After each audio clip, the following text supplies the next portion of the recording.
पिछले एपिसोड के last scene में देखा था कि स्विमिंग स्पीयर को जमीन में गाड़ देता है, वॉयलेट लाइट उसमें से निकलती है, आर्मर भी डिसॉल्व होकर हजारों वॉयलेट थ्रेड्स बन जाता है जो जमीन में घुस जाते हैं।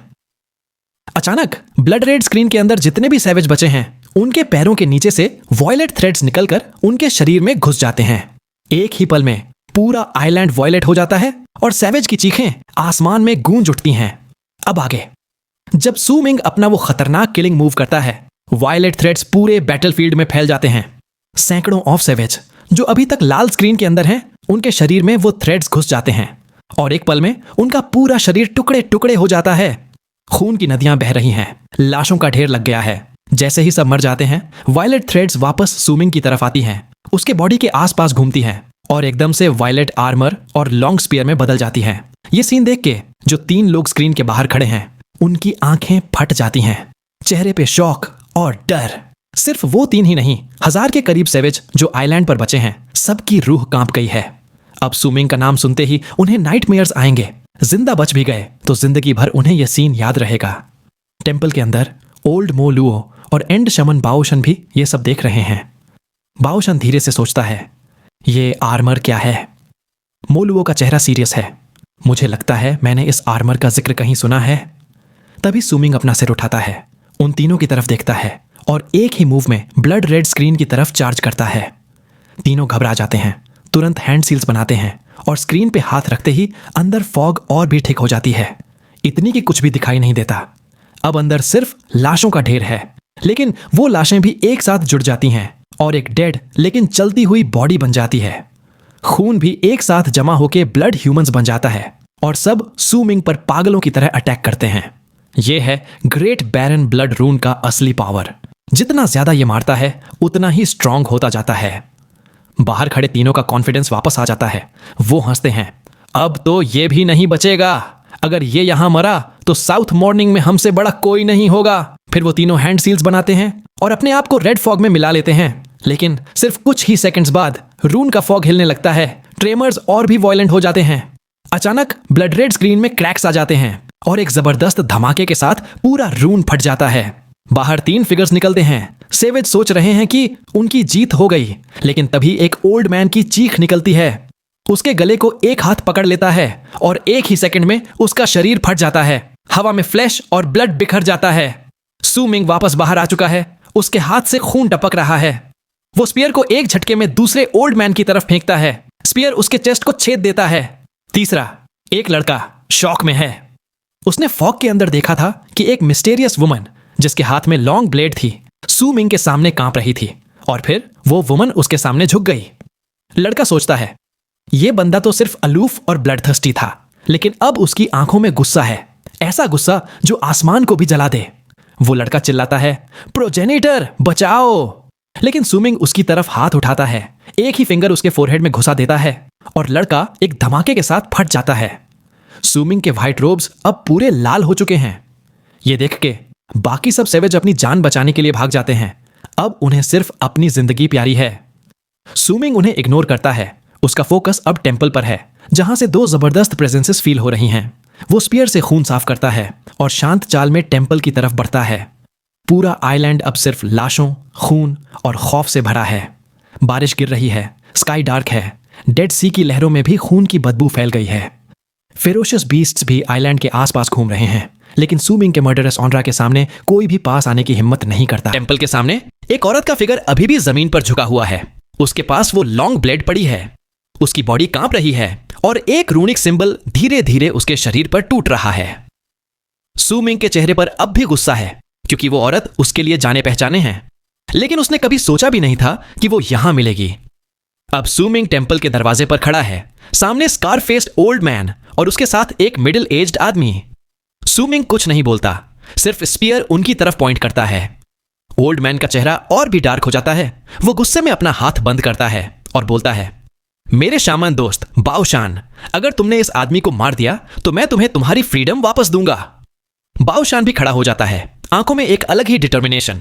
बाओशान एकदम शांत चेहरे के साथ सू मिंग की तरफ देखता है, फिर एक ही पल में टेंपल से निकलता है, एक आफ्टर इमेज छोड़ता है और असली बॉडी बाहर आ जाती है। वो अपना हाथ घुटने पे बांधता है और एक जबरदस्त ऑनरा उसके पैरों से आसमान तक गूंज उठती है। उसकी आवाज गूंजती है, मैं हूं बाओ शान, एंड बैटल थॉट सूथसेयर। और फिर वो जोर से अपना पंच जमीन पे मारता है। जमीन नहीं हिलती, लेकिन एक ऐसी वर्ल्ड पावर की वेव निकलती है कि हवा तेज हो जाती है। उसकी बॉडी में रिंकल्स आ जाते हैं, बाल सफेद हो जाते हैं, जैसे उसकी सोल किसी और के साथ एक्सचेंज हो गई हो। अब वो एक बैटल शैमन की तरह लग रहा है। वो बोलता है, जब जिंदगी जमीन में लौट आती है तब मैं बैटल शैमन बनकर लड़ता हूं। उसका प्रेजेंस इतना पावरफुल है कि लगता है माउंटेन्स गिर जाएंगे, समुंदर पलट जाएंगे। वो सुमिंग की तरफ बढ़ता है। उसकी आंखों में जुनून है। मो लुओ भी टेंपल के अंदर से अपना हाथ उठाता है। ब्लैक लाइट उसके बॉडी को ढक लेती है। आंखें एकदम डार्क हो जाती हैं और वो सुमिंग को घूरता है। बाओशन का पंच इतना पावरफुल है कि हवा में क्रैक्स आ जाते हैं, जैसे स्पेस भी टूट रहा हो। सुमिंग भी रेडी है। वो अपना राइट हैंड उठाता है। लॉन्ग स्पीयर वायलेट लाइट से चमक उठता है और वो स्पीयर स्विंग करता है बाओशन की तरफ। साथ ही लेफ्ट हैंड से वो हवा में एक वोर्टेक्स बनाता है और जैसे ही वो वोर्टेक्स पकड़ता है, लगता है जैसे उसने पूरी दुनिया के व्हर्लविंड्स अपने हाथ में ले लिए हैं। स्पीयर और बाओशन का पंच टकराते हैं। रंबलिंग साउंड्स गूंज उठती हैं। सुमिंग अपना लेफ्ट पाम बाओशन की तरफ प्रेस करता है व्हर्लविंड्स के साथ। गोल्डन लाइट सुमिंग के बॉडी में सर्कुलेट करती है। उसके सभी बजर्कर बोन्स एक साथ पावर रिलीज करते हैं। एक कदम में ही सुमिंग डिसअपियर हो जाता है और अगले पल में बाओशन के बिल्कुल पास आ जाता है। उसके पर्पल आर्मर से लाइटनिंग स्पार्क्स निकलते हैं, एकदम लाइटनिंग बजर्कर मोड में। लाइटनिंग की गरज पूरे एरिया को कवर कर लेती है। सुमिंग लेफ्ट हैंड से एक सील बनाता है, आंखों में प्रोफाउंड गेज, और उसके हाथ से ब्लैक विस्प्स निकलते हैं, कैंडल ड्रैगन की कर्स पावर। वो ब्लैक थ्रेड्स बाओशन की तरफ फैलते हैं। बाओशन तुरंत रिएक्ट करता है। वो अपना राइट लेग जमीन पे मारता है। जब जमीन पर आसमान का असर पड़ता है तब मैं सोल कैचर बन जाता हूं।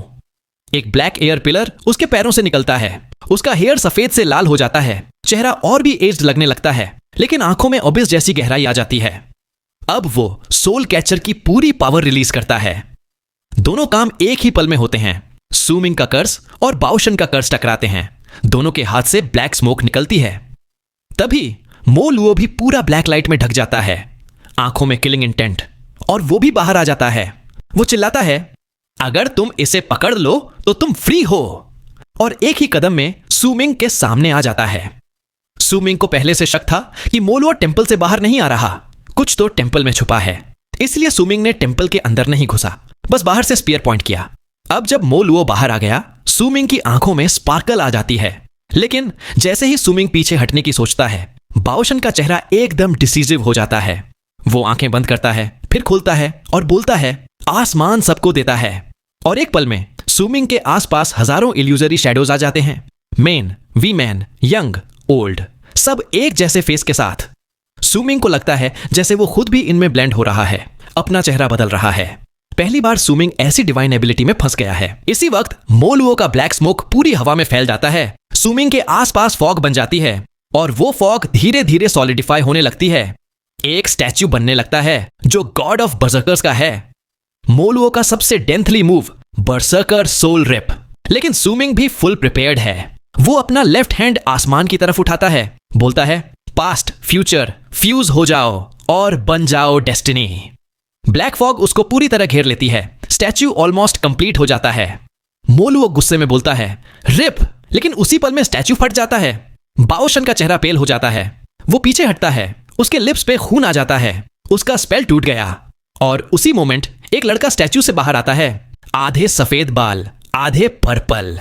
उसके साथ आती है ऐसी पावर जो यूनिवर्स को उल्टा कर दे, दुनिया से सारे रंग छीन ले, आसमान को भी आंखें बंद करने पे मजबूर कर दे।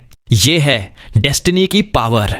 सुमिंग की आवाज एकदम ठंडी है, लेकिन उसमें यूथ की झलक है। वो बोलता है, अब जब आ ही गए हो तो लौटने का सपना भी मत देखना। वो मोलो और बाओशन की तरफ देखता है और उनके दिल एक साथ कांप उठते हैं। सुमिंग अब डेस्टिनी मोड में है।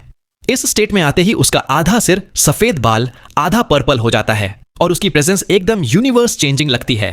पहले उसके पास विंड बजर्कर और लाइटनिंग बजर्कर की इनहेरिटेंस थी और उसकी बोन का 1/7 हिस्सा बजर्कर बोन्स बन चुका था। उसके पास इतने एन्चेंटेड ट्रेजर्स थे कि वह नॉर्मल बजर्कर सोल रेल्म के वॉरियर्स को आराम से हरा सकता था और लेट स्टेज बजर्कर सोल रेल्म के वॉरियर्स को टक्कर दे सकता था।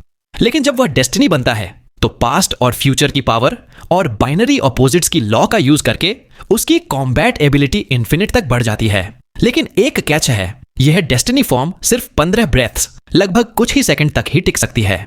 फ्रोजन वर्ल्ड में ट्रेनिंग के बाद भी मैक्सिमम 20 ब्रेथ्स, लेकिन ये 15-20 ब्रेथ्स पूरी दुनिया पलटने के लिए काफी हैं। डेस्टिनी बनने के बाद सुमिंग मोलवो के गॉड ऑफ बर्जर्कर्स स्टैच्यू से बाहर निकलता है और एक कदम में बाओशन के सामने आ जाता है। बाओशन की आंखें फट जाती हैं, वह तुरंत पीछे हटने लगता है, लेकिन सुमिंग अपना लेफ्ट हैंड उठाता है एक अलूफ एक्सप्रेशन के साथ और एक वेव करता है। बाओशन को लगता है जैसे पूरा वर्ल्ड फ्रिज हो गया हो, सब कुछ टुकड़े टुकड़े हो रहा हो और उसकी विजन रिवर्स हो रही हो। वह पीछे हट रहा था, लेकिन अब उसका बॉडी सुमिंग की तरफ बढ़ रहा है, जैसे दुनिया उल्टी चल रही हो। बाओशन शॉक में बोलता है, यह तो टाइम रिवर्सल है। सुमिंग की आवाज उसके कान में पड़ती है, मेरा लेफ्ट हैंड पास्ट को रिप्रेजेंट करता है। मोलवो की नजर में सीन कुछ और ही है। उसे लगता है बाओशन पीछे हट रहा है, लेकिन अगले ही पल वह सुमिंग की राइट इंडेक्स फिंगर की तरफ खुद ही आगे बढ़ जाता है, बिना किसी रेसिस्टेंस के। एक धमाके के साथ बाओशन खून थूकता है और पीछे गिर जाता है। सुमिंग फिर से लेफ्ट हैंड से वेव करता है और बाओशन जो हवा में गिर रहा था एकदम फ्रीज हो जाता है। खून जो उसने थूका था वह वापस उसके मुंह में चला जाता है और वह फिर से सुमिंग की तरफ चार्ज करता है, जैसे टाइम फिर से रिवर्स हो गया हो। सुमिंग 3 बार उसके शरीर पर फिंगर जब करता है, पहली चेस्ट पर, दूसरी ब्राउ पर, तीसरी थ्रॉट पर। यह सब एक इंस्टेंट में होता है, लेकिन लगता है जैसे टाइम साइकिल्स चल रही हैं। बाओशन जोर से ग्रोन करता है, खून के कई थुक्के निकालता है और दूर गिर जाता है, चेहरा बिल्कुल पेल, आंखों में शॉक और टेरर। जब वह उठने की कोशिश करता है, सुमिंग के लिप्स पर एक ठंडी सी स्माइल होती है और उसके पीछे कैंडल ड्रैगन का मुंह खुल जाता है। कैंडल ड्रैगन अपनी असली रूप में आकर बाओशन को एक ही झटके में निगल जाता है। आसमान में उसका रोर गूंजता है, पूरा माहौल हिल जाता है। मोलवो की आंखें फट जाती हैं। वह चिल्लाता है, great completion in the berserker soul realm. तुमने ग्रेट कंप्लीशन अचीव कर लिया है। मोलवो को समझ आ गया कि सुमिंग बिना आर्मर के डेस्टिनी फॉर्म में सबसे ज्यादा खतरनाक है। सिर्फ 3 फिंगर जैब्स में उसने एक एंड शैमन को खत्म कर दिया, जो मोलवो भी नहीं कर सकता। मोलवो सोचता है, यह तो सिर्फ साउथ मॉर्निंग के रेयर ओल्ड मॉन्स्टर्स कर सकते हैं। क्या यह सुमिंग साउथ मॉर्निंग के 3 ग्रेट बर्जर्कर्स में से तीसरा है? मोलवो का चेहरा सफेद पड़ जाता है, उसका दिल जोर जोर से धड़क रहा है और वह बिना सोचे समझे टेंपल की तरफ भागता है। उसका एक ही थॉट है, बस टेंपल के अंदर पहुंच जाऊं, वहां मैं सेफ हो जाऊंगा, क्योंकि टेंपल एक बड़ा एन्चेंटेड वेसल है जो उसके क्लैन ने दिया है। लेकिन सुमिंग उसे चांस नहीं देता। जैसे ही मोलवो भागना शुरू करता है, सुमिंग उसकी तरफ एक चिलिंग ग्लेयर देता है और एक ही पल में गायब हो जाता है। सिर्फ 5 ब्रेथ्स ही हुए हैं डेस्टिनी फॉर्म को। मोलवो देखता है सुमिंग गायब हो गया। उसकी आंखें और छोटी हो जाती हैं और डर के मारे वह अपने चेस्ट पर जोर से हाथ मारता है। एक येलो रे ऑफ लाइट मुंह से निकलता है। उस लाइट के साथ ही आसपास की हवा हिलने लगती है। पूरा माहौल एक इल्यूजन में बदल जाता है। सुमिंग के सामने एक बड़ा सा रॉयल पैलेस आ जाता है, great you south Morris alba palace. जैसे ही पैलेस मैनिफेस्ट होता है, एक एंशिएंट प्रिमिटिव पावर पूरे एरिया में फैल जाती है। सुमिंग सिर्फ पैलेस को देखता है और उसके लिप्स पर एक कोल्ड स्माइल आती है। वह सोचता है, यह इल्यूजन तो बहुत कमजोर है। मैं असली ग्रेट यू डायनेस्टी देख चुका हूं, असली इंपीरियल सिटी और उसके पैलेस, तो यह नकली पैलेस मुझे क्या इंप्रेस करेगा। मोलवो फुल पावर से अपना आर्ट यूज करता है, कॉन्फिडेंट है कि सुमिंग को ट्रैप कर लेगा। लेकिन सुमिंग के लिए यह सब सिर्फ एक बच्चे का खेल है। वह सोचता है, यह तो वैसे ही है जैसे कोई मछली को तैरना सिखा रहा हो। सुमिंग के चेहरे पर हल्की सी स्माइल है, आंखों में एक अलग ही ग्लिंट। वह सोचता है, वाह, डिवाइन एबिलिटीज ऐसे भी कास्ट हो सकती हैं, मजा आ गया। वह अपनी आंखें बंद करता है और जैसे ही खोलता है, उसकी आंखों में एक इल्यूजन दिखता है, एक बड़ा सा पैलेस, एक विशाल मोआट और असली ग्रेट यू इंपीरियल सिटी। इस इल्यूजन में ग्रेट यू का मेन पैलेस भी है और वही साउथ मोरुस अल्बा पैलेस भी, जो मोलवो ने इल्यूजन के रूप में बनाया था। जैसे ही यह सब सुमिंग की आंखों के सामने आता है, वह एक कदम आगे बढ़ता है और जैसे ही उसका पैर जमीन पर पड़ता है, पूरा इल्यूसरी पैलेस एक धमाके के साथ क्रम्बल हो जाता है। सुमिंग ठंडी आवाज में कहता है, असली की नकल कितनी कमजोर होती है। जब पैलेस टूटकर हवा में बिखर जाता है, सुमिंग को महसूस होता है जैसे उसकी आंखों के सामने से पर्दा हट गया हो। अब वह फिर से स्कावर सीव आइलैंड देख रहा है और मोलुओ भी, जो टेंपल के आधे अंदर घुस चुका है। लेकिन तभी मोलुओ का शरीर अचानक हिलने लगता है। वह खून थूकता है और उसका पूरा कॉन्फिडेंस हिल जाता है। मोलुओ शॉक में सोचता है, इम्पॉसिबल, क्लैन मास्टर ने तो कहा था कि कोई भी ग्रेट यू के इल्यूजन से कुछ ही ब्रेथ्स में नहीं निकल सकता। यह बंदा तो सिर्फ 3 ब्रेथ्स में बाहर आ गया। उसका इल्यूजन का सोर्स एक क्रिम्सन टाइल अब जमीन पर गिरकर क्रैक हो जाता है। मोलुओ तुरंत टेंपल के अंदर भागने लगता है, लेकिन जैसे ही वह कदम रखता है उसके आसपास का वर्ल्ड डिस्टॉर्ट होने लगता है। अब उसे वही सीन दिख रहा है जो पहले बाओशन ने देखा था। वह देखता है टाइम रिवर्स हो रहा है, वर्ल्ड टुकड़े टुकड़े हो रहा है, उसका शरीर टेंपल से बाहर आ रहा है और सुमिंग उसकी तरफ राइट इंडेक्स फिंगर से पॉइंट कर रहा है। मोलुओ के शरीर में तेज दर्द फैल जाता है। वह रेजिस्ट भी नहीं कर पा रहा, जैसे उसकी विल उसके बॉडी से अलग हो गई हो और वह एक पपेट बन गया हो। टाइम फॉरवर्ड बैकवर्ड चल रहा है और हर साइकिल में वह और ज्यादा इंजर्ड हो रहा है जब तक उसकी मौत ना हो जाए। मोलुओ के दिल में डर का तूफान है। वह सोचता है, अगर यह साइकिल चली तो मैं तो गया। यह बंदा तो साउथ मॉर्निंग के 3 ग्रेट बर्जर्कर्स में से एक है और उसके पास और भी ट्रिक्स होंगी। तभी सुमिंग दूसरा जब करता है मोलुओ के ब्राउ पर और मोलुओ की आंखें लाल हो जाती हैं। वह अपनी बर्जर्कर सोल को तोड़ने लगता है, अपनी कल्टीवेशन बेस को बर्न करता है ताकि एक एक्सप्लोसिव पावर निकल सके। जब सुमिंग का फिंगर उसके ब्राउ पर लगता है, मोलुओ पीछे गिरता है, खून थूकता है, लेकिन अब वह साइकिल से बाहर निकलने की कोशिश करता है। एक ही पल में वह पूरी ताकत से रोर करता है और दोनों हाथ से सील बनाता है, चिल्लाता है, जिंदगी के 7 इमोशंस, खुशी, गुस्सा, चिंता, इच्छा, दुख, डर, हैरानी। उसके फिंगर टिप से 7 विस्प्स निकलती हैं और उसका चेहरा एक के बाद एक इमोशंस में बदलता है। पहले हैप्पीनेस, फिर एंगर, फिर एंग्जाइटी, फिर longing, sorrow, fear, shock. 7 wisps mid air में 7 शैडोज बन जाती हैं जो सुमिंग की तरफ चार्ज करती हैं। अब मोलुओ ने अपनी कल्टीवेशन बेस को इतना बर्न कर दिया है कि वह डेस्टिनी के साइकिल को रेजिस्ट कर सकता है। सुमिंग शांत है, आंखों में अलूफनेस। वह मोलुओ की तरफ बढ़ता है। 7 इमोशंस की शैडोज एक एक करके सुमिंग को टच करती हैं। पहले हैप्पीनेस, लेकिन वह सुमिंग के अंदर जाकर तुरंत निकल जाती है, जैसे उसके अंदर खुशी है ही नहीं। एंगर भी आता है, लेकिन वह भी स्लिप आउट हो जाता है। बाकी 4 इमोशंस भी सुमिंग के अंदर जाकर डिसअपियर हो जाते हैं। मोलुओ का चेहरा शॉक से सफेद हो जाता है। वह चिल्लाता है, इम्पॉसिबल! इंसान के अंदर ये 7 इमोशंस तो होती ही हैं।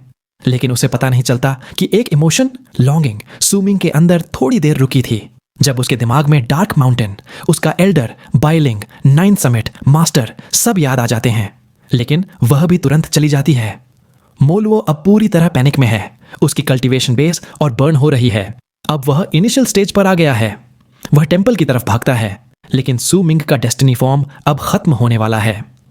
तभी सुमिंग वायलेट लाइट में अंडरटेकर ऑफ इविल्स आर्मर पहनता है और एक लंबा वायलेट स्पीयर उसके हाथ में आता है। डेस्टिनी फॉर्म के साथ आर्मर पहन के पहली बार वह अपनी पूरी पावर अनलीश करता है।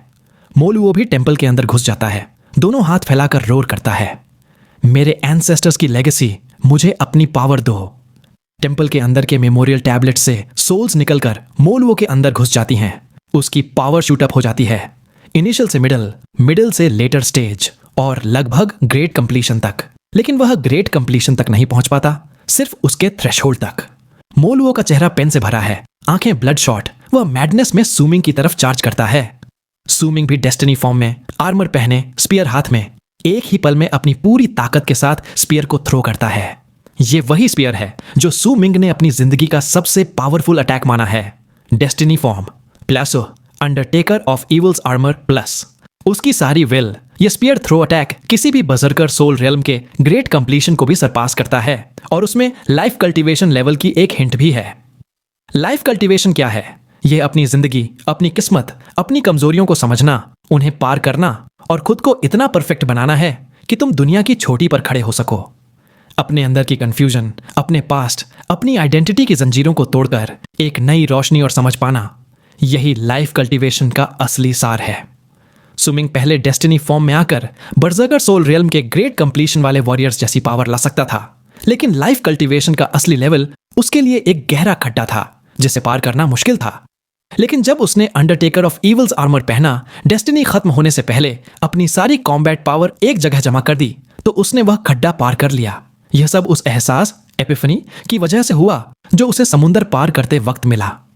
जब दुनिया मुझे डेस्टिनी कहती है, तो अब से मैं सुमिंग ही डेस्टिनी हूं। इस रियलाइजेशन ने उसकी आत्मा का रूपांतरण कर दिया, जैसे कीड़ा कोकून तोड़कर तितली बन जाता है। जब सुमिंग ने स्पीयर थ्रो किया तो पूरा आसमान और जमीन हिल गए। सालों से जो बादल आसमान को ढक रहे थे, वे एकदम से छंट गए और पहली बार सनलाइट पूरे आइलैंड पर चमक उठी। समुद्र की लहरों में भी गरज गूंज उठी। यह सब लाइफ कल्टीवेशन की एक झलक की वजह से हुआ। इस स्पीयर की पावर इतनी ज्यादा थी कि साउथ मॉर्निंग के अलग अलग कोनों में पावरफुल प्रेजेंसेस इरप्ट हो गईं। वेस्टर्न सी क्लैन के पहाड़ पर ब्लू रोब पहने ब्लैक ड्रैगन वाले हैंडसम मिडिल एज्ड आदमी गुरु लीलोंग की आंखें खुलीं। उसने धीरे से कहा, यह तो लाइफ की प्रेजेंस है। ईस्टर्न वेस्टलैंड के मेनलैंड में भी कई जगह रिपल्स फैल गए। स्कावर सीव आइलैंड पर वापस सीन आता है।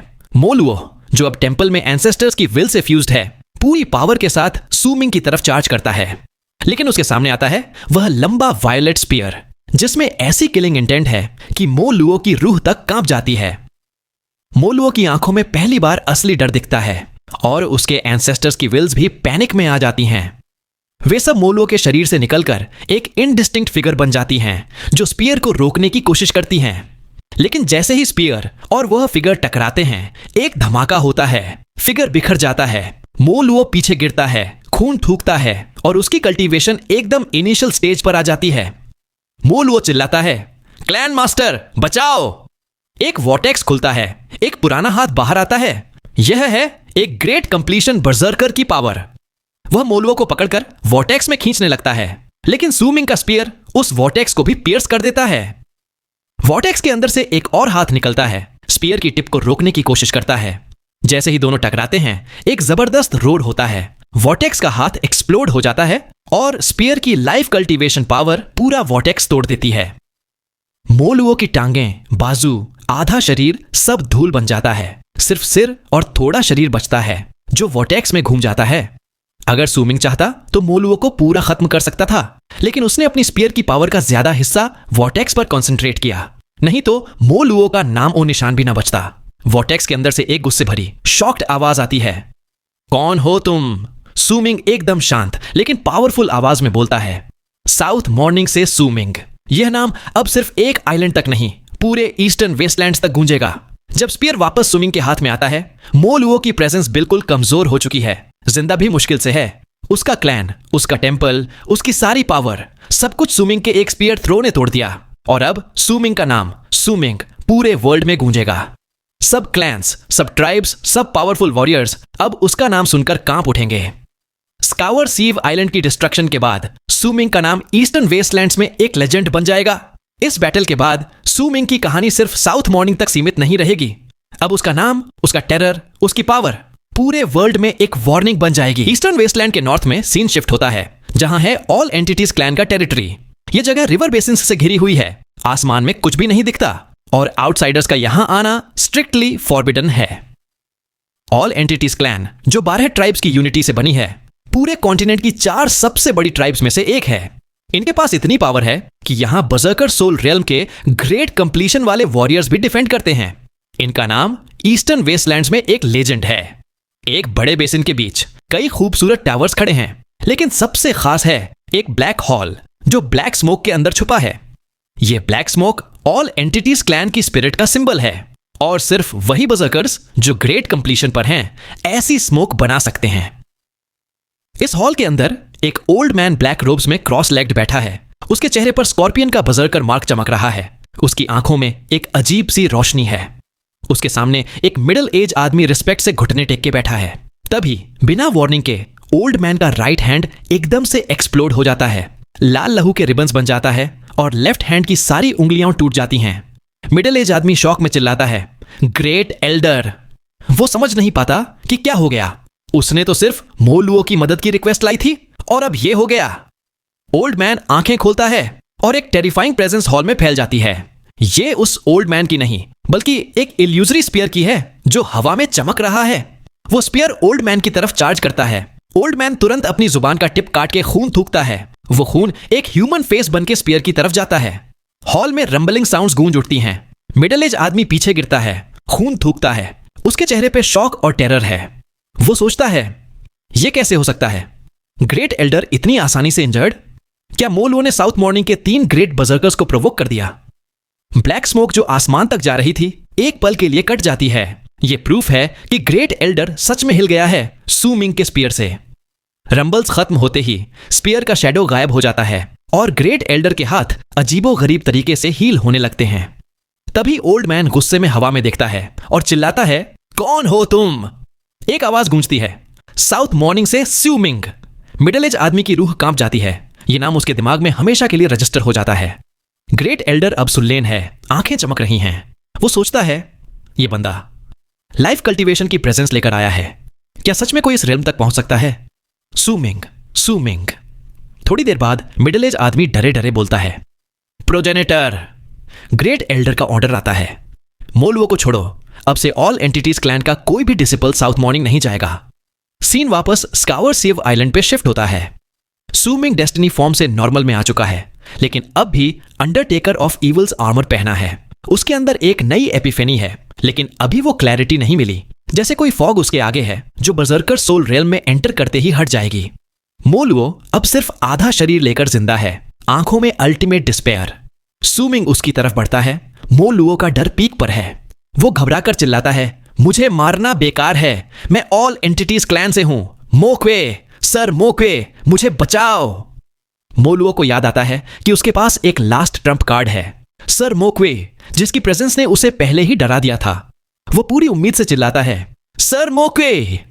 तभी मोलुओ अपनी बची खुची ताकत जमा करता है, जमीन पे अपना सिर मारता है और पूरा आइलैंड क्रैक हो जाता है। एक जबरदस्त प्रेजेंस जो लाइफ कल्टीवेशन से भी ऊपर लगती है, क्रैक से इरप्ट होती है। वेदर बदल जाता है। आइलैंड के आसपास के सभी बीस्ट्स डर के मारे चिल्लाने लगते हैं, पीछे हट जाते हैं। एक ओल्ड थंडर जैसी आवाज गूंजती है, कौन है जिसने मेरी कल्टीवेशन ट्रेनिंग के बीच परेशान किया?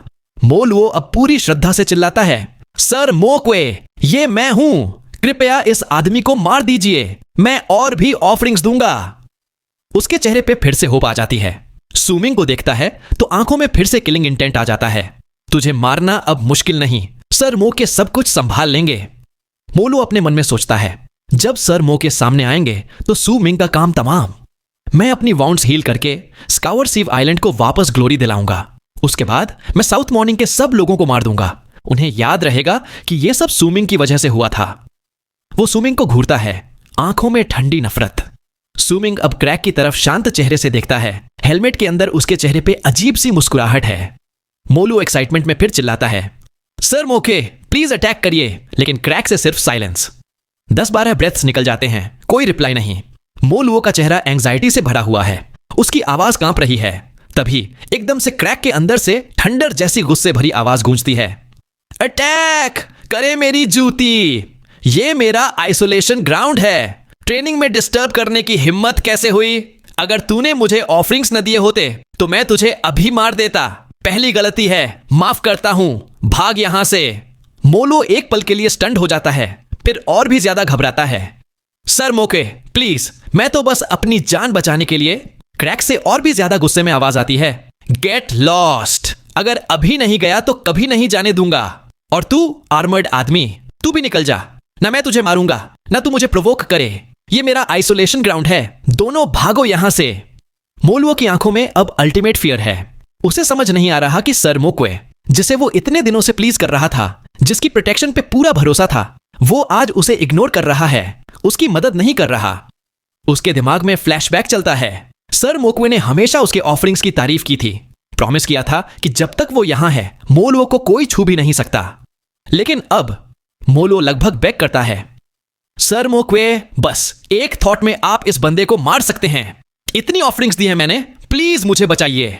लेकिन क्रैक से एक और जबरदस्त डायलॉग आता है, मैं दुनिया का सबसे अपराइट, वैलियंट, ऑनेस्ट इंसान हूं। मैं बिना वजह किसी को नहीं मारता। जब तक मुझे प्रोवोक नहीं किया, मैं किसी को नहीं मारूंगा। और तू मोलुओ, अब ज्यादा परेशान किया तो यहां से निकल भी नहीं पाएगा। तभी एक जबरदस्त प्रेजेंस एक जायंट पाल्म क्रैक से निकलती है, हजारों फीट बड़ी, आसमान को ढकले, मोलुओ के ऊपर गिरने वाली है। मोलुओ के चेहरे पे डिस्पेयर, मैडनेस, हेट सब कुछ आ जाता है। वो अटैक करने की कोशिश करता है, लेकिन पाल्म रुक जाती है, हवा में थोड़ा ऊपर। क्रैक से एक साई आता है, चलो तू ऑफरिंग्स देता रहा है, इसीलिए नहीं मारूंगा। तुझे 20 ब्रेथ्स मिलते हैं, भाग जा। मोलो अब लगभग ब्रोकन है। उसे समझ नहीं आ रहा कि सर मोके रिफ्यूज क्यों कर रहा है। उसके दिमाग में सिर्फ डिस्पेयर है। उसकी उम्मीद वापस टूट गई। सू मिंग आगे बढ़ता है, क्रैक के एज पे जाकर नीचे झांकता है। क्रैक के अंदर सिर्फ फॉग है, कुछ दिख नहीं रहा। तभी क्रैक से एक कोल्ड हेरम्फ आता है। लड़के, तुझे मौका दिया है, जा, नहीं तो मैं तुझे भी मार दूंगा। तेरी पावर मुझे पसंद आई, जाओ और मोलुओ को भी ले जाओ। सुमिंग के लिप्स पे एक छुपी सी स्माइल आ जाती है जो हेलमेट के अंदर छुपी है। वो धीरे से बोलता है, मैं अभी जाना नहीं चाहता। क्रैक से आवाज आती है, तुम्हारी हिम्मत कैसे हुई? मैं तुझे एक और चांस देता हूं, नहीं गया तो सच में मार दूंगा। मोलुओ की आंखों में एक पल के लिए होप आ जाती है। वो सोचता है, इस बंदे को प्रोवोक करने दो, सर मोके का गुस्सा अभी इसको खत्म कर देगा। मोलो एक्साइटमेंट में फिर चिल्लाता है, सर मोके, ये आदमी आपकी ग्रेस की कदर नहीं करता, प्लीज इसे मार दीजिए। क्रैक से आवाज आती है, चुप, मैं बिना वजह किसी को नहीं मारता। लड़के, एक और चांस, वरना मैं सच में अटैक करूंगा। सुमिंग चुप रहता है, बस क्रैक को देखता है। स्माइल बढ़ जाती है, 10 ब्रेथ्स निकल जाती हैं। तभी क्रैक से एक साय आता है, मैं बड़ा दयालु हूं, ये सब तुम्हारी ही गलती है। तभी क्रैक से एक 7 कलर्ड लाइट निकलती है और एक 7 कलर्ड पीकॉक हवा में उठता है, इतना पावरफुल कि उसकी प्रेजेंस बर्जर्कर सोल रेल्म से भी ऊपर लगती है। उसकी आंखों में एंशिएंट विजडम है, जैसे हर जन्म मरण देख चुका हो। मोलो एक्साइटमेंट में चिल्लाता है, सर मोक्वे का असली रूप, अब तो सुमिंग गया। उसके दिमाग में फ्लैशबैक चलता है। पीकॉक ने एक डिवाइन एबिलिटी कास्ट की थी, ओवरटर्निंग द ओशन, जिससे पूरा स्काई 7 कलर्स का हो गया था। जायंट हैंड्स ओशन को उलटने जा रहे थे, लेकिन पीकॉक ने कहा, मैं अपनी खुशी के लिए इतनी जिंदगियां बर्बाद नहीं कर सकता, और डिवाइन एबिलिटी रोक दी। सुमिंग पीकॉक को देखता है, वायलेट लाइट उसके बॉडी से निकलती है, आर्मर डिसॉल्व हो जाता है, उसका असली चेहरा रिवील हो जाता है। वो कोल्डली बोलता है, इधर आ। उसकी आवाज में कमांड है, जैसे किसी वॉरियर को नहीं, बल्कि एक नॉटी पेट को डांट रहा हो। मोलुओ की आंखों में शौक है। वो सोचता है, ये बंदा पागल है क्या, सर मोके को ऐसे बोल रहा है। लेकिन तभी सब कुछ उल्टा हो जाता है। 7 कलर्ड पीकॉक का शरीर कांप उठता है, आंखों में शौक और फियर आ जाता है, स्ट्रगल दिखने लगती है, लेकिन वो तुरंत हेड झुका लेता है, विंग्स फैलाकर सुमिंग के सामने आ जाता है, एकदम फ्लैटरी मोड में। पीकॉक बोलता है, वर्ल्ड कितना छोटा है, मैं तो पहचान नहीं पाया, माफ करना। सुमिंग फ्राउन करता है, बोलता है, अपना असली रूप दिखा। पीकॉक का चेहरा और ज्यादा पेल हो जाता है। वो तुरंत अपनी 7 कलर्ड लाइट हटा के एक बॉल्ड ब्लैक क्रेन बन जाता है, आधे पर उड़ते हुए एकदम फनी नास्टी सा दिख रहा है। मोलुओ की आंखें फट जाती हैं, वो लिटरली ब्लैंक हो जाता है। उसके सामने जो सर मोक्वे था, वो एक बॉल्ड थोड़ा गंदा सा क्रेन निकला, जो सुमिंग के सामने फ्लैटरी कर रहा है, मोलुओ को घूर रहा है जैसे उससे नफरत हो। मोलुओ का दिमाग ब्लैंक हो जाता है। वो सोचता है, ये कैसे हो सकता है। वो तो सोचता था कि सर मोके कोई डिवाइन अनबीटेबल एंटिटी है, लेकिन ये तो एक टकला क्रेन निकला जो सुमिंग का पेट जैसा बिहेव कर रहा है। मोलुओ खून थूकता है, आंखों में डिसबिलीफ, और उसका मन लिटरली गाली देने को करता है। वो बोलता है, एक क्रेन, पीकॉक, ये सब क्या हो रहा है। अब स्कावर सीव आइलैंड का माहौल अब एकदम डेड है। सुमिंग ने अपना काम कर दिया और अब वो आइलैंड छोड़ रहा है। उसके पीछे पीछे वही बॉल्ड क्रेन जो अब एकदम फ्लैटरी मोड में है, सुमिंग को खुश करने की कोशिश कर रहा है। क्रेन के पंजों में है मोलुओ, जो अभी जिंदा तो है, लेकिन उसकी दुनिया पूरी तरह टूट चुकी है। उसके अंदर की सारी कॉन्फिडेंस, सारी प्लानिंग, सब सुमिंग की स्ट्रेंथ और बॉल्ड क्रेन की बेइज्जती के आगे बिखर चुकी है। मोलुओ अब भी सोचता है कि शायद वो सरवाइव कर लेगा, अपनी इंटेलिजेंस से वापस पावर बना लेगा, लेकिन अब उसका दिमाग ही हिल गया है। उसे अब लगता है कि उसने एक डर्टी बॉल्ड क्रेन को डिवाइन समझ के पूजा की, उसको ऑफरिंग्स दिए, उसकी मर्जी को असली माना, और अब रियलाइज हुआ कि सब एक नौटंकी थी। सुमिंग सब कुछ महसूस कर रहा है, लेकिन उसे कोई फर्क नहीं पड़ता। वो बस आगे बढ़ रहा है, पीछे एक डेड आइलैंड छोड़ के। हर तरफ ब्लड, लाशें और एक खौफनाक साइलेंस। आइलैंड छोड़ने से पहले सुमिंग एक पूरा पहाड़ काट के एक बड़ा सा स्टोन मॉन्यूमेंट बनाता है। उसे आइलैंड के बीच सबसे प्रोमिनेंट जगह पे खड़ा करता है। उस मॉन्यूमेंट पे खून से लिखा है, एक धमाकेदार वार्निंग, जो भी साउथ मॉर्निंग को अपमान करेगा, चाहे कितनी भी दूर हो, मार दिया जाएगा। ईस्टर्न वेस्टलैंड के सब लोगों के लिए यह पहला वार्निंग है जो साउथ मॉर्निंग को छेड़ने की सोचे। और इसके नीचे लिखा है, साउथ मॉर्निंग का सुमिंग। सुमिंग जानता है कि अब उसका नाम पूरे ईस्टर्न वेस्टलैंड में गूंजेगा, और यही उसका मकसद भी है, साउथ मॉर्निंग के लिए एक शॉकवेव क्रिएट करना। यह सब करके सुमिंग सदर्न स्वैम्प आइलैंड की तरफ निकल पड़ता है, बॉल्ड क्रेन को साथ लेकर। उसके स्टोरेज बैग में अब एक लॉन्ग ब्लैक ब्लेड भी है, जिसमें एक शैडो ऑफ फॉग चिपकी हुई है। ये वही औरत है जिसका कनेक्शन ब्रेसलेट से है, जो उसके एल्डेस्ट सीनियर ब्रदर ने दिया था। सुमिंग सोचता है, मुझे जोंगजे से पूछना होगा कि क्या यह ब्रेसलेट उनके पास था और यह मो लुओ के हाथ कैसे लगा। शायद यही क्लू मुझे मेरे एल्डेस्ट सीनियर ब्रदर तक ले जाए। जैसे ही सूमिंग सदर्न स्वैम्प आइलैंड पहुंचता है, वहां की प्रोटेक्टिव स्क्रीन और भी स्ट्रांग हो चुकी है। लोग आइलैंड को दोबारा सिंक करने की तैयारी में हैं, डिजास्टर से बचने के लिए। सूमिंग क्वाइटली आइलैंड पे लैंड करता है, सीधा जोंगजे के पास जाता है। जोंगजे जैसे ही सूमिंग को देख के उसके साथ बंधे हुए मो लुओ को देखता है तो उसके अंदर एक तूफान आ जाता है। उसने कभी सोचा भी नहीं था कि सूमिंग इतनी जल्दी वापस आ जाएगा और स्कावर सीव आइलैंड को पूरा डिस्ट्रॉय करके। जोंगजे सब सच बताता है, ब्रेसलेट, शैमन सोल्स, सब कुछ। सूमिंग भी अपनी तरफ से कह देता है, मैं कल सुबह यहां से निकल जाऊंगा। सीनियर जोंगजे, चंगलान और जियन का ध्यान रखना, मैं हमेशा आभारी रहूंगा। जोंगजे रिस्पेक्ट के साथ सिर हिलाता है। सूमिंग को देखते हुए सोचता है, अब मैं सूमिंग की रिक्वेस्ट को सीरियसली लूंगा। अगली सुबह सूमिंग सदर्न स्वैम्प आइलैंड छोड़ देता है। जाते जाते फांग चंगलान अपनी डिवाइन एबिलिटीज से मो लुओ की मेमोरीज देख लेती है और ब्रेसलेट का पूरा राज समझ जाती है। सूमिंग का चेहरा अब डार्क क्लाउड्स जैसा सीरियस है। जाने से पहले जियन आती है, पूछती है जीचे के बारे में, लेकिन जवाब नहीं मिलता। वो उदास हो जाती है। सूमिंग बॉल्ट क्रेन को साथ लेकर एक लॉन्ग आर्क की तरह स्काई में डिसअपीयर हो जाता है। पीछे सदर्न स्वैम्प आइलैंड पे एक लड़की चुपचाप उसे देखती है और जब सूमिंग आंखों से गायब हो जाता है, उसकी आंखों में दर्द भरी साय आ जाती है। सूमिंग अब 9th समिट साउथ मॉर्निंग लौट रहा है, लेकिन उसे पता है कि जो शॉक उसने स्कावर सीव आइलैंड पे क्रिएट किया है वो अब पूरे ईस्टर्न वेस्टलैंड में तूफान की तरह फैलने वाला है। और सच में 3 दिन बाद 6 लोग स्कावर सीव आइलैंड आते हैं फेस्टिवल के लिए। एक बंदा कॉन्फिडेंटली बोलता है, मैं मो लुओ को जानता हूं, फेस्टिवल मस्त होगा। लेकिन जैसे ही वो आइलैंड पे लैंड करते हैं, सबकी बोलती बंद हो जाती है। हर तरफ ब्लड, लाशें, एक खौफनाक साइलेंस और बीच में वो बड़ा सा मॉन्यूमेंट। सब शॉक में तुरंत आइलैंड छोड़ के भाग जाते हैं। उनके दिमाग में सिर्फ एक नाम गूंजता है, साउथ मॉर्निंग का सूमिंग। कुछ दिन बाद और लोग आते हैं, सबकी हालत वही, पेलनेस, टेरर और फिर भागना।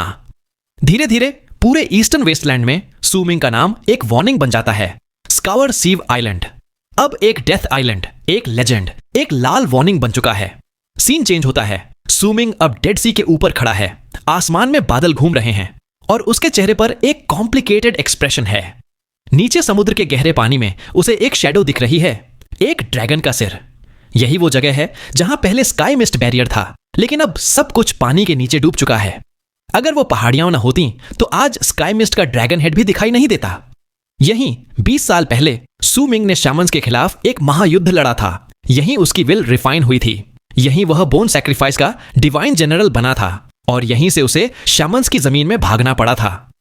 अब सब कुछ बदल चुका है, जगह भी, लोग भी, और सूमिंग के दिल में भी एक उदासी सी है, जैसे वह अपने पास्ट की परछाइयों को ढूंढ रहा हो। लेकिन बॉल्ट क्रेन जो उसके पीछे पीछे है, उसके दिमाग में कुछ और ही चल रहा है।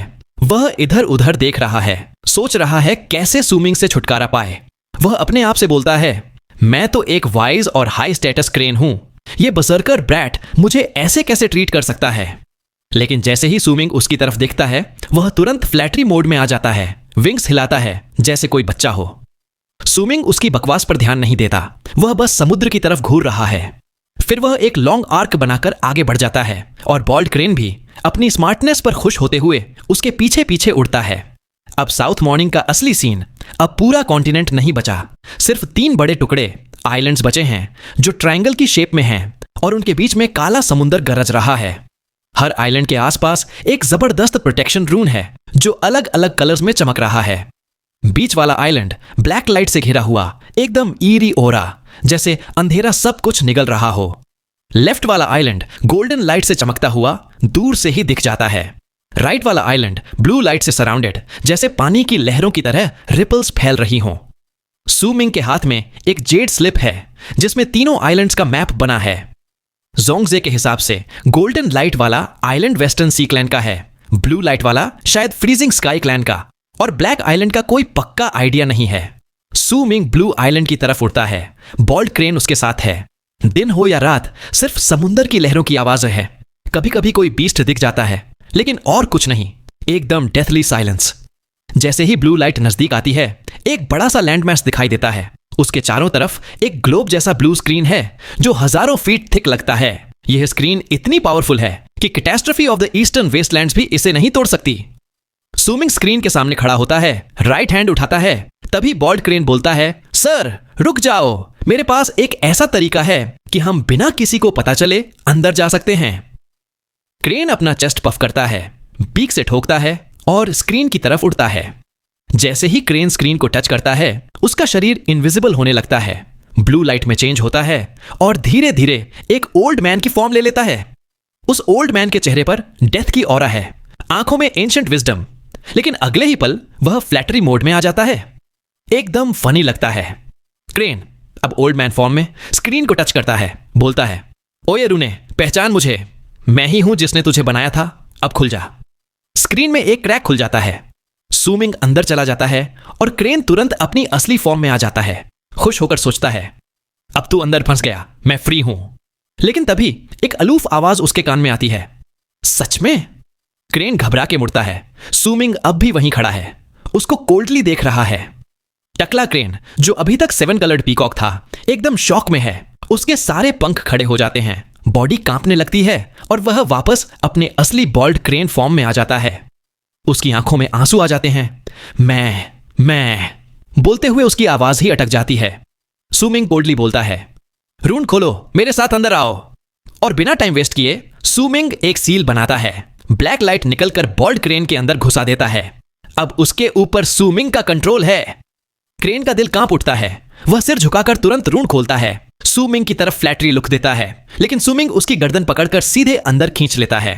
ब्लू लाइट के अंदर आते ही सुमिंग का वर्ल्ड ब्लर होता है और जब क्लियर होता है तो वह साउथ मॉर्निंग के एक पुराने आसमान के नीचे खड़ा है। नीचे सब कुछ बैरन है, एक भी हरा रंग नहीं, आसमान मरकी है, सूरज भी प्रॉपर्ली दिखाई नहीं देता। यह जगह पहले ग्लेशियर्स और आइस से भरी थी। फ्रीजिंग स्काई क्लैन का बेस था, लेकिन अब सब कुछ पानी में डूब चुका है। सिर्फ कुछ पहाड़ और प्लेन्स बचे हैं, वो भी लाइफलेस। सुमिंग बॉल्ड क्रेन को छोड़ देता है, खुद एक लॉन्ग आर्क बनाकर आगे बढ़ जाता है। क्रेन पीछे पीछे अपने दिमाग में गालियां देता हुआ, यह बजरकर ब्रैट तो बड़ा ही डेंजरस है, अब तो मुझे उसकी हर टेस्ट से बच के रहना होगा। सुमिंग को यह टेरेन पूरी तरह याद है। वह कुछ सौली आगे उठता है और एक आइलैंड के सामने रुक जाता है। यह आइलैंड एक समुद्र के बीच है, पानी का रंग ब्लू है और यह वही जगह है जहां पहले ग्लेशियर्स हुआ करते थे। अब सब कुछ पानी में डूब गया, सिर्फ एक छोटा सा माउंटेन का पीक दिखता है। यही है 9th समिट।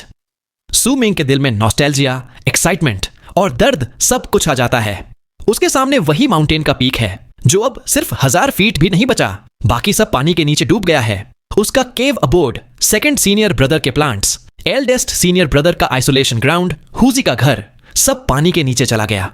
सिर्फ माउंटेन का छोटा सा टॉप दिख रहा है, जैसे यह भी सुमिंग का इंतजार कर रहा हो। सुमिंग धीरे धीरे उस माउंटेन की तरफ बढ़ता है। उसकी आंखों में पुराने दिनों की यादें हैं। 20 साल का गैप, एक ही कैलेमिटी ने सब कुछ बदल दिया। अपनी डिवाइन सेंस से सुमिंग देखता है कि माउंटेन के टिप पर एक आदमी खड़ा है, पावरफुल बॉडी, ब्रॉड शोल्डर्स, लेकिन बाल बिखरे हुए, चेहरा थका हुआ, लेकिन आंखों में डिटर्मिनेशन की आग। यह है हुजी। हुजी, जो पहले एक सिंपल, फनी, स्लीपी लड़का था, अब एक स्ट्रॉन्ग, थोड़ा एज्ड इंसान बन गया है, जो अपने घर, अपने मास्टर, अपने भाइयों के लिए लड़ रहा है। उसके सामने 2 मिडिल एज हानफू पहने आदमी खड़े हैं, दोनों कोल्डली उससे बोल रहे हैं, 3 दिन बाद रेंट का ड्यू डेट है, अगर यहां रहना है तो और ऑफरिंग्स लाओ, वरना हेवन गेट यह माउंटेन मिटा देगा। हुजी गुस्से में चिल्लाता है, तुम लोग हद कर रहे हो, मैं सिर्फ अपना घर बचाना चाहता हूं।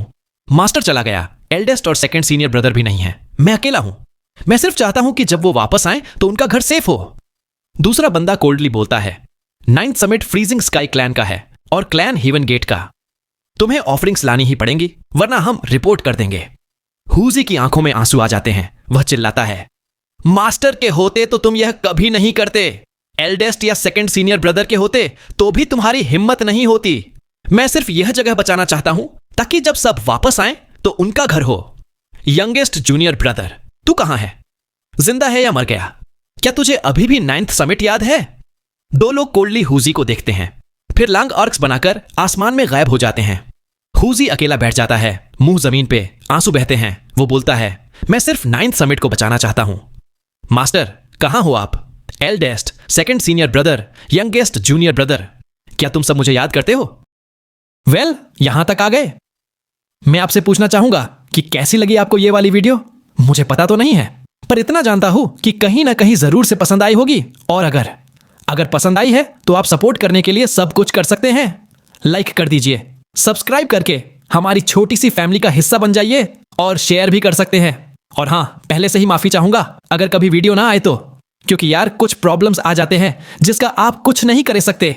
बट मैं आप सभी का शुक्रगुजार हूं कि आप लोग मुझ जैसे छोटे यूट्यूबर को सपोर्ट कर रहे हो। साथ ही अगर वीडियो देखकर आपको लगे कि आप मुझे कुछ सजेशन दे सकते हो तो यूट्यूब का कमेंट ऑप्शन आपके लिए ही है।